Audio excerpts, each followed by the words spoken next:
I'm Nora Simpson, and I'm the head of training for Assume List. And I've got our founder and CEO, Mr. Mike Larino, on the call with me today. Hello, Mike.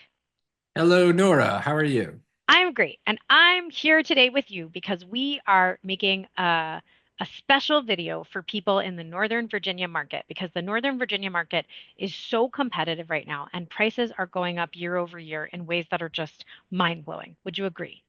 I would agree. I have several buyers right now that I'm working with that are struggling to find homes with these assumable mortgages. And of course, I'm having conversations with them, like trying to work with them to better understand the market dynamics and conditions, which is hard enough as it is when you're doing a traditional purchase, let alone now we're trying to pursue an assumable purchase when there's Of so fewer course. homes to look at, to consider. It's so true. So let's look at, and it's really important that we understand how the really rapid rise in pricing has affected the ability of people in the Northern Virginia market to actually close successfully on an assumption, right? So if we look at this address in Falls Church, Virginia, we see that it was purchased in 2013 for 445,000 and it's now listed for sale as of late January, 70% higher, right? Just 70, that 70%. If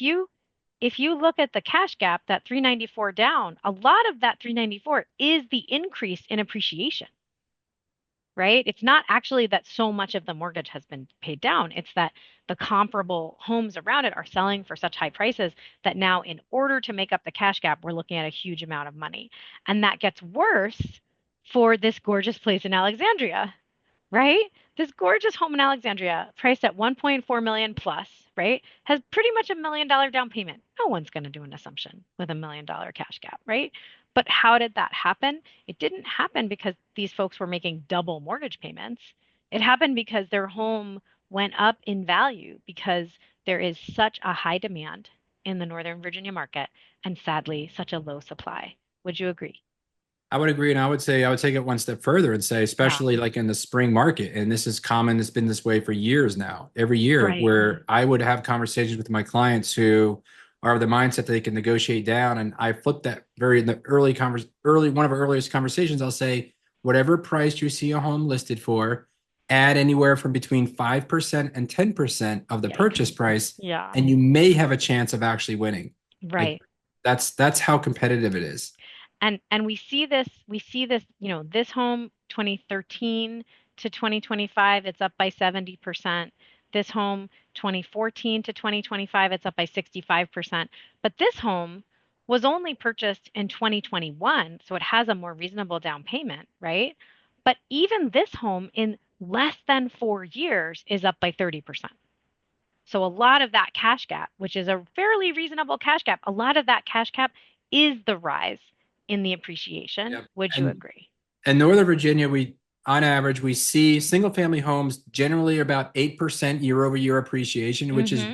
quite remarkable. In fact, some communities are That's seeing tremendous. 10% year over year. I would say maybe overall between single families, townhouses, and condos, we might see 5 or 6% appreciation. But even like 8% year over year appreciation for single family homes, you multiply that out over just a 3 year period, and all of a sudden you're going to have a home that's gone up in value 30% in 3 years. And Mm-hmm. that's the nature of kind of the market that we're in, with such a mismatch between supply and demand. Mm-hmm. I often tell my buyers, there's four buyers for every home for sale, Mm-hmm. right? So we're whatever home we see that you like, especially if it's a newly listed property, like Sure. plan on competing with three or four other buyers. And that's really the mindset that we have to have going into this. Absolutely. So I used this fancy little calculator we have and said, okay, if it's an 8% rise Can you on scroll up just a average little bit so we can see year the over text? year, for sure. So if Yeah. it's an 8% rise, compound annual growth rate over 3 years with an initial value of 500,000 in just 3 years, you're going to see that the home has gone up to 630. So that's what we're dealing with. And now I want to ask you something. So But in scroll 20, down because we want to see the total percentage gain over just that 3 year period. Hit that change in value button right there. uh-huh. And then it'll say just in that 3 year period, that home went up 25.9% Wow. in three Wow. years. That's insane. Yeah. And that's kind of how compound year over year growth works. It's Absolutely. amazing. Yeah. So what we say to our assumption buyers, right? We say, look, every buyer wants to take their time with a thoughtful, smart decision that they feel really good about, and every buyer wants to make sure they're not overpaying, right? That's every buyer in the world, and they Mhm. want every buyer's agent in the world to think that way. But unfortunately, in a market like this in Northern Virginia, right? If you think that way, are you likely to close a deal for a highly desirable home? Probably not. Probably not. So, what do we do for our assume list trained agents in competitive real estate markets? We give our assume list trained agents, those buyers agents, a different way to help their buyers save money. Their buyers are not probably not going to save money from the traditional way that buyers save money and feel like they haven't overpaid in a big competitive market like Northern VA, Right. Talking about right? like negotiating on price and trying to weave in every term they possibly can to get the best deal possible. Like it doesn't work when there's four or five other buyers competing for that same home, right? Absolutely. But if we're doing an assumption and we're doing an assumption with an attractive interest rate and a not crazy cash gap, right? Then the place where we actually find them more savings than if we were just, magically savvy negotiators in a radically competitive market, um, the place where we do save them money is in that magical time machine Interest interest rate, rate, savings of right? interest rate over time. Right, absolutely. And that compounds, right? If you took that money and put it in the stock market or something, right? You would be able to see it grow, the money you're saving each month, right? So what do we say? We say we want all of our assumption buyers to embrace this strategic mindset, right? Get clear on what your goal is. Your goal is to save, to achieve these life-changing savings of 200,000 to 800,000 over the next 25 years. So things that are a little outside the box in that competitive market are going to be essential.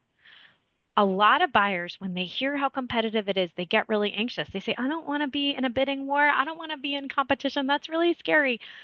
In a high demand market with low supply like Northern VA, we have to make peace with competition. So you're saying, Nora, if I understand correctly, you if you're working with a buyer that is otherwise thinking they want to try to negotiate the best price possible, the better way to think about it is they may actually have to spend a little bit more to get the home up front, but the savings in that purchase is the interest over time. They may save five, six, seven, 10 times the amount of savings Absolutely. that over time that they really shouldn't be looking or focused solely on how much they pay for the home on the front end. Right. That sticker price is not the full goal.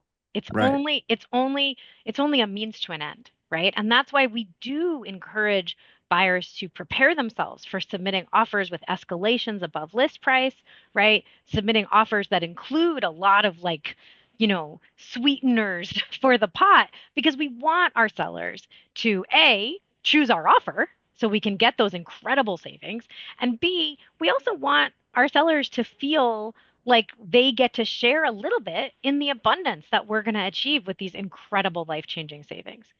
And we do very much encourage people to set aside funds for pre-offer incidental costs like pre-inspection so that you're not incurring any risk by waiving the inspection contingency in an offer, right? So it is important to have funds that we've set aside so that we can get to the goal, right? We have to have almost an entrepreneurial mindset, almost I've got to invest up front so that I get my big juicy ROI. Would you agree?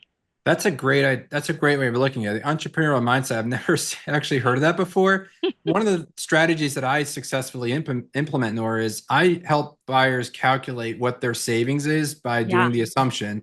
right, So if it's, let's just say it's, $12,000 or $1,200 a month in savings, I right. multiply that out over, this is a great example here. I multiply that over a course of a year and I'll say, hey, you're going to save, 15 or $20,000 in interest every year you own this home. So why not just offer that up as an incentive to the seller to accept your offer, right? So Mm-hmm. that maybe that additional $20,000 that you're saving, Mm-hmm. offer that up to the seller. So now the seller needs to decide, do I really want to give up $20,000 to take somebody else's offer? And from the buyer standpoint, it's like you're going to make up that $20,000 on year two, year three, year four, year five, every year you own that home. Absolutely. you're gonna put that $20,000 of savings back into your pocket. And this home Absolutely. here is $500,000 of interest saved A by half doing this million, a assumption, half mil. right? This is a four hundred So eighty-six thousand dollars of interest saved. right. That's So does it life-changing matter? savings. So like, does it really matter in the grand scheme of things if it costs you an extra 15 or 20K on the front end to get the deal, considering you're going to save $500,000 and over the long run, right? Well, and it can only make sense for people if we embrace that strategic mindset, right? Because Yeah. a lot of people, a lot of us who were raised to be prudent and frugal, right? We were told never overpay, never offer more in a negotiation than they're asking for, right? That's what we were told. So we come by it honestly, right? But what we have to do is we have to think like entrepreneurs, right? We have to think like investors, right? Because that's really what we're investing in. So let's talk about 402 Ashford Lane. 402 Ashford Lane. I'm gonna summarize the story a little bit. So Mike had a buyer that he worked with in 2024 who had that same mindset we were all raised with by our frugal, prudent mom and dad, right? They said, don't overpay, don't rush into financial decisions, right? And what happened? That buyer Negotiate, lost out. negotiate, negotiate. Yeah. And Negotiate, negotiate, right? That buyer lost out again and again in the 2024 market when prices were lower and cash gaps were smaller, right? He lost out. And then this time he said, wow, I don't know how easy an assumption will be in 2026. Prices have gone up so much between 2024 and 2025. Cash gaps are bigger, prices are higher. I don't want to make the same mistakes I made in 2024. So, the way he got this under contract, right, is he made the offer before it went to market. Is that right, Mike? pre-market. That's right. No Pre-market, competition. no competition. And he offered above asking. Am I wrong? Yep. And we didn't have to go very far because there was no other competing offers to that the seller needed to negotiate with. Amazing. And so now this man has a home. He's achieved his goal. He's saving 13.52 a month. Wow. And go back up. I want to, the interest rate on this is a 2.25% VA mortgage. The buyer is Amazing. a non-veteran. So we got the Amazing. seller had no need for their veterans benefits. And so the non-veteran buyer assumed this home with a 2.25%. They bought it pre-market. The home was in coming soon status. So we actually submitted the offer before we even had a chance to tour it. We couldn't even schedule a showing because it was in coming soon. And then the first opportunity the buyers had a chance to see it was during the home inspection because we were able to negotiate a home inspection because we had no other competing offers that Wow. prevented us from doing so. Wow. And they got the deal and they're so thrilled. So Wow. so we avoided Wow. competition. We got a good price in the home. The buyers didn't even incur any additional risk because they had the ability to void the contract and back out of the deal if something were found with the home during the home inspection process. And look what happened. That's only a 12%. That's only a 12% increase. And I know you said it was not too far above asking. So we were able to mitigate some of the huge market change just by being aggressive. Would you agree? That's exactly right. Exactly Amazing. Well, thanks for being with me today, Mike. And I hope we all learned something.